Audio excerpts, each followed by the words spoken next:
Hello అండి, నేను Sandhya. Welcome to learn with Sandhya. Friends, ఈరోజు నేను సింపుల్ చట్నీ చేసి చూపిస్తున్నానండి. ఇది రైస్లోకి చాలా బాగుంటుంది. ఇంకా ఎవరైనా ఛానల్ని సబ్స్క్రైబ్ చేసి ఉండకపోతే వెంటనే సబ్స్క్రైబ్ చేసుకోండి. కొబ్బరి పచ్చడి ఎలా తయారు చేసుకోవాలో ఆ ప్రాసెస్ ఇప్పుడు చూద్దాం. ఈ కొబ్బరి పచ్చడి పొడి పొడిగా ఉంటుందండి. రైస్లోకి చాలా బాగుంటుంది. ఒక కొబ్బరికాయ అలాగే 4-5 పచ్చిమిర్చీలను విడివిడిగా మిక్సీ పట్టి తీసుకున్నాను. దీనికోసం ముందుగా స్టవ్ పైన ఒక ప్యాన్ పెట్టుకొని అందులో 4 టీ స్పూన్ల వరకు ఆయిల్ని వేసుకోవాలి. ఆయిల్ కాస్త వేగాక 1 టీ స్పూన్ ఆవాలు, 1 టీ స్పూన్ జీలకర్ర, 1 టీ స్పూన్ శనగపప్పు, 1 టీ స్పూన్ మినప్పప్పు. శనగపప్పు కాస్త ఎక్కువగా వేసుకుంటే బాగుంటుందండి. 2 ఎండుమిర్చి వేసి బాగా ఫ్రై చేసుకోవాలి.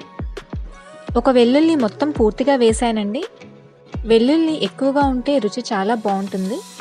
కొద్దిగా కరివేపాకు, పోపు దినుసులు ఇంకా వెల్లుల్లి అంతా బాగా వేగాలి. ఇవి వేగాక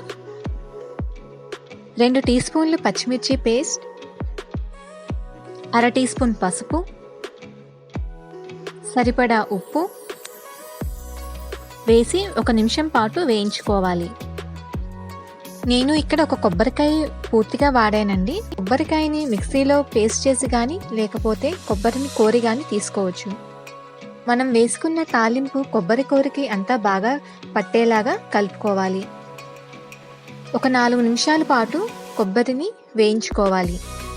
ఇంకా స్టవ్ ఆఫ్ చేసుకోవచ్చండి. కాస్త వేడి చల్లారాక నిమ్మరసం వేసుకొని బాగా కలుపుకోవాలి.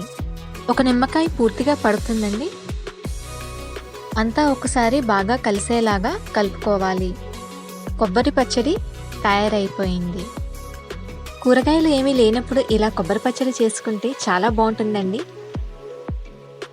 మీరు కూడా వెంటనే ఈ రెసిపీ ట్రై చేసి ఎలా వచ్చిందో నాకు షేర్ చేయండి. ఫ్రెండ్స్, ఫ్యూచర్లో మీరు ఎలాంటి రెసిపీస్ని చూడాలనుకుంటున్నారో అవి నాకు షేర్ చేయండి. రెసిపీస్ని మిస్ అవ్వకుండా ఉండాలంటే వెంటనే బెల్ ఐకాన్ని ప్రెస్ చేసి ఛానల్ని సబ్స్క్రైబ్ చేసుకోండి. మీకు గనక ఒకవేళ ఈ వీడియో నచ్చినట్లయితే తప్పకుండా లైక్ అండ్ షేర్ చేయండి.